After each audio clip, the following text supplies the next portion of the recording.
ये कहानी उस टाइम से स्टार्ट होती है जब मिस्र को एक नया गॉड दिया जा रहा था और इस गॉड का नाम हॉरिस था। हॉरिस जो कि हवा का गॉड था। अब क्योंकि हॉरिस को मिस्र का गॉड बनाया जा रहा था इसीलिए उसको ताज पहनाने की रस्म था। लेकिन उस हॉर्न के बजते ही वहाँ पर सेट की पूरी आर्मी आ जाती है क्योंकि वहाँ पर सेट के आने का मकसद अच्छा नहीं था। लेकिन इससे पहले कि वो लोग कुछ समझ पाते, सेट हॉरिस के फादर को चाकू मार कर जान से मार डालता है, यानी सेट अपने भाई को ही मार डालता है। इसके बाद सेट सबके सामने ऐलान करता है कि अगर मेरे सामने कोई ना झुका तो उसे मार दिया जाएगा। ये बात सुनकर सब सेट के सामने झुक जाते हैं, इवन गॉड्स भी। मगर ये सब कुछ देखकर हॉरिस को बहुत गुस्सा आता है, इसीलिए वो अपने अंकल सेट से लड़ता है और लड़ाई के दौरान दोनों अपने असली रूप यानी गॉड के रूप में आ जाते हैं। लेकिन यहाँ पर हॉरिस हारता हुआ नजर आ रहा था क्योंकि सेट हॉरिस को अपनी जिंदगी गुजारना मुश्किल हो गया था। फिर मिस्र की उस सिटी में हमें एक लड़का दिखाया जाता है जिसका नाम बैक होता है। वहाँ पर बैक की एक बचपन की दोस्त भी होती है। वो दोनों ही एक दूसरे को काफी पसंद करते थे। यहाँ पर हम ये जान पाते हैं कि उस वक्त मिस्र में गुलामी का दौर था और इवन गॉड के साथियों के भी गुलाम हुआ करते थे। इसीलिए जो बैक की फ्रेंड होती है वो सेट के एक डिजाइनर की गुलाम होती है। इसीलिए बैक और उसकी दोस्त एक दूसरे से काफी मुश्किल से मिला करते थे। बैक की दोस्त को लगता था कि गॉड हॉरिस उनकी हेल्प कर सकता है और एक वो ही है जो इन लोगों को गुलामी से फ्री कर सकते हैं। इसीलिए वो दोनों एक प्लान बनाते हैं क्योंकि बैक की दोस्त उस जगह के बारे में जानती थी जहाँ पर सेट के सारे खजाने थे और सारा कीमती सामान वो रखता था और उन्हीं खजानों के बीच ही सेट ने हॉरिस की आंखें भी रखी हुई हैं। यहाँ पर बैक की दोस्त उसे सारी बात समझा देती है कि वहाँ पर सेट की आर्मी भी होगी, इसीलिए तुम उनसे बचते हुए अंदर जाना और जाकर हॉरिस की आंख ले आना। बाद में वो हॉरिस की आंखें उसे लौटा देंगे जिसके बदले में हॉरिस इनकी हेल्प करेगा। बैक ऐसा ही करता है। वो सबकी नजरों से बचते हुए उस खजाने वाली जगह पर पहुँच जाता है। लेकिन उस जगह पर खतरा भी था क्योंकि वहाँ पर जगह जगह पर ट्रैप्स लगे हुए थे ताकि कोई चोरी न कर सके।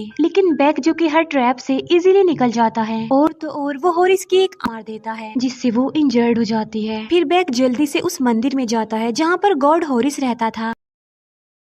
अंदर जाते ही बैक हॉरिस को बुलाता है ये कहते हुए कि मेरे पास तुम्हारी आंख है। ये सुनकर हॉरिस उससे अपनी आंख मांगता है, लेकिन आंख देने के बदले बैक उसके सामने एक शर्त रख देता है कि मैं तुम्हें तुम्हारी आंख लौटा देता हूँ लेकिन उसके बदले तुम्हें मेरी एक मदद करनी पड़ेगी। ये बात सुनकर हॉरिस को गुस्सा आ जाता है कि वो एक मामूली सा इंसान होकर मेरे सामने शर्तें रख रहा है। इस बात की वजह से और वो हॉरिस को उसकी आंख भी नहीं देता। अब हॉरिस ने अपनी आंख तो वापिस लेनी ही थी ना, इसीलिए वो उसकी बात मान लेता है। वो बैक को कहता है कि चलो बताओ क्या है तुम्हारी शर्त, जिस पर बैक कहता है कि तुम्हें किसी की जान बचानी है। इसके बाद बैक अपनी दोस्त से डील कर सकता है, यानी जो कोई भी सोना चांदी कीमती चीजें मौत के गॉड को देगा तो मौत का गॉड उसे दोबारा जिंदगी देकर दुनिया में वापस भेज देगा। लेकिन अगर कोई पर्सन मौत के गॉड को कुछ भी नहीं देगा तो गॉड ऑफ डेथ उसकी सोल को हमेशा के लिए ले जाएगा। लेकिन अब क्योंकि उस लड़की के पास कुछ भी नहीं था तो उसकी सोल का भी यही होना था और मौत का गॉड उस लड़की की सोल को अपने साथ ले जाता है। इस बात को लेकर बैक बहुत ज्यादा दुखी हो जाता है और अब वो हॉरिस को उसकी आंख भी देने वाला नहीं था क्योंकि उसने गॉड होने के बावजूद भी उसके दोस्त की जान नहीं बचाई। लेकिन अब हॉरिस को भी गुस्सा आ जाता है और वो बैक को पकड़ लेता है, इसीलिए बैक अपनी जान बचा। यहाँ पर उसकी एक आंख मिल जाती है और अब वो बैक से उसकी दूसरी आंख की डिमांड करता है जिस पर जोर हो जाएंगी, जिससे हॉरिस इजीली सेट से अपना बदला ले लेगा। हॉरिस कहता है कि अब सेट हमें मारने के लिए अपने सबसे ज्यादा खतरनाक यानी खून के प्यासे लोगों को भेजेगा। फिर हमें दो औरतें दिखाई जाती हैं जिन्हें सब बड़े बड़े सांप जैसे दिखने वाली मॉन्स्टर्स की सवारी करती थी और सेट खुद एक गॉडेस के पास जाता है और ये गॉडेस ऑफ लव होती हैं। यहाँ पर सेट गॉडेस ऑफ लव से कुछ मांगने आया था। असल में अब से पहले गॉडेस ऑफ लव मरे हुए लोगों की दुनिया में थी और वो वहाँ पर मरे हुए लोगों की सीनियर थी। लेकिन इसके बाद हॉरिस ने गॉडेस ऑफ लव को उस दुनिया से बचाया और उन्हें वहाँ से बचा कर वो इस दुनिया में लाया। असल में गॉडेस ऑफ लव और हॉरिस एक दूसरे को काफी पसंद करते थे और हॉरिस के साथ साथ गॉडेस ऑफ लव भी बहुत सारी पावर्स की मालिक थी। सेट गॉडेस ऑफ लव को कहता है कि तुम मुझे मरे हुए लोगों की दुनिया में लेकर जाओगी क्योंकि मैं उस दुनिया पर भी राज करना चाहता हूँ। लेकिन इस बात के लिए गॉडेस ऑफ लव साफ इनकार कर देती हैं। गॉडेस ऑफ लव को भी ये बात पता चल जाती है कि हॉरिस को उसकी आंख मिल गई है। आ जाता है जो उनसे पहेली पूछेगा और फिर वो मॉन्स्टर इन लोगों से पहेली पूछने लगता है। पहेली ये थी कि ना तो मैं था और मैं हमेशा रहूंगा, ना तो मुझे कभी किसी ने देखा है और ना ही कोई कभी देख पाएगा, लेकिन फिर भी हर जिंदा चीज मुझ पर बिलीव करती है। तो जल्दी से बताओ क्या हूँ मैं, क्या नाम है मेरा। तभी अचानक से गॉड ऑफ इंटेलिजेंस एक जवाब देता है जो कि गलत होता है। गलत जवाब सुनकर मॉन्स्टर उन पर अटैक कर देता है। तब गॉड ऑफ इंटेलिजेंस काफी सोचने के बाद एक जवाब फिर से देता है और इस बार भी जवाब गलत होता है। दोबारा से गलत जवाब सुनकर वो मॉन्स्टर अब उन्हें मारने वाला था, लेकिन तभी गॉड ऑफ इंटेलिजेंस जवाब देते हैं आने वाला कल, और ये उनका आंसर ठीक होता है। इसीलिए वो मॉन्स्टर उन्हें आगे जाने देता है। आगे जाने पर वो होरी बुलवाती है और वो मौत के गोड से पूछती है कि मुर्दों की दुनिया में जाने की कीमत क्या लोगे, जिस पर मौत का गोड कहता है कि वहाँ पर जाने की कीमत काफी महंगी है। ये सुनकर गॉडेस ऑफ लव मौत के गोड को अपना वो कंगन दिखाती हैं और पूछती हैं कि क्या इससे भी बड़ी कोई कीमत होगी। लेकिन अब क्योंकि वो कंगन निकालने से ही गॉडेस ऑफ लव मुर्दों की दुनिया में चली जाएंगी, इसीलिए होरिस उन्हें ऐसा करने से मना करता है और वो अपना कंगन निकाल कर बैग को दे देती है और खुद वो मुर्दों की दुनिया में चली जाती है। और इसके साथ साथ बैग भी अपनी दोस्त से मिलने चला जाता है, जहाँ पर बैग की दोस्त की सोल आखिरी गेट तक पहुँच गई थी और यहाँ पर उसके लिए एक काफी बड़ा इम्तिहान था कि अगर वो सोना देगी तभी वो वापस जा पाएगी दुनिया में, और अगर उसके पास कुछ भी नहीं है तो वो हमेशा के लिए यहीं पर ही रह जाएगी। बैग की फ्रेंड कहती है कि मेरे पास तो कुछ भी नहीं है, लेकिन इतनी ही देर में बैग वहाँ पर वो जादुई कंगन लेकर आ जाता है। लेकिन तभी हम देखते हैं कि अंधेरे का शैतान दुनिया पर हमला करने के लिए वहाँ पर आ गया है, क्योंकि उसे रोकने वाले सूरज के गॉड जो अब नहीं रहे थे। तब मौत का गॉड बैग को कहता है कि जल्दी जाओ वापिस होरिस के पास जाओ, क्योंकि वो ही है जो इस अंधेरे के शैतान को रोक सकता है। मैं इसे कब तक रोकूंगा। तभी बैग इस दुनिया में वापिस आ जाता है और वो होरिस को सारी बात बता देता है, लेकिन सेट के पास तो उसके फादर का एक पानी देता है और वो अंधेरे के शैतान को उसी जगह पर ले जाने वाला था जहाँ पर होली वाटर है। अब क्योंकि ये ऐसा पानी था कि जिससे सारी दुनिया क्रिएट होती थी, तो अंधेरे का वो शैतान उस सारे पानी को पी लेगा और सारी दुनिया खत्म हो जाएगी। लेकिन इससे पहले कि अंधेरे का शैतान उस होली वाटर तक पहुँच जाता, वहाँ पर होरिस आकर सेट को रोकने की कोशिश करता है और उन दोनों के बीच एक काफी बड़ी फाइट होती है। लेकिन यहाँ एक बार फिर सेट होरिस पर भारी पड़ता है। सेट बस होरिस को मारने ही वाला होता है कि तभी वहाँ पर बैग आ जाता है जो होरिस की हेल्प करता है और वो सेट की बॉडी से होरिस की दूसरी आंख भी निकाल लेता है और उस आंख को वो होरिस की तरफ फेंकता है। इस बात की वजह से सेटिस और सेट की फिर से लड़ाई हो जाती है और इस बार सेट हार जाता है। फिर होरिस जब सेट को मारने वाला होता है तब सेट उसे काफी रिक्वेस्ट करता है कि प्लीज मुझे मत मारो, मुझे छोड़ दो, मैंने भी तो तुम्हें छोड़ दिया था, मुझे प्लीज एक मौका दे दो। जिस पर होरिस कहता है कि मैं तुम्हारी तरह बेवकूफ नहीं हूँ, जो गलती तुमने की है मैं तो वो कभी नहीं करूंगा। ये कहते ही होरिस सेट को जान से मार डालता है। अंधेरे का वो शैतान उस पानी की तरफ बढ़ रहा था। फिर होरिस अपने ग्रैंडफादर यानी सूरज के गॉड के पास जाते हैं और उन्हें उनका हथियार वापस लौटाते हैं, जिसका इस्तेमाल करके सूरज के गॉड अंधेरे के शैतान को वापस उसकी दुनिया में भेज देते हैं। इसी बीच बैग की भी डेथ हो गई थी, लेकिन होरिस अब क्योंकि गॉड बन गया था उसके पास पावर उसकी दोस्त को दोबारा जिंदा कर देता है। इसके बाद होरिस मिस्र का गॉड बन जाता है और यहाँ पर वो एक कानून बनाता है कि मरने के बाद सिर्फ वही इंसान दोबारा पैदा किया जाएगा जिसने दुनिया में अच्छे करे हुए लोगों की दुनिया में जाता है, जहाँ से वो गॉडेस ऑफ लव को वापस लाएगा। सब हालात बिल्कुल नॉर्मल हो जाते हैं और इसी के साथ इस मूवी की यहीं पर हैप्पी एंडिंग हो जाती है। Thank you for watching.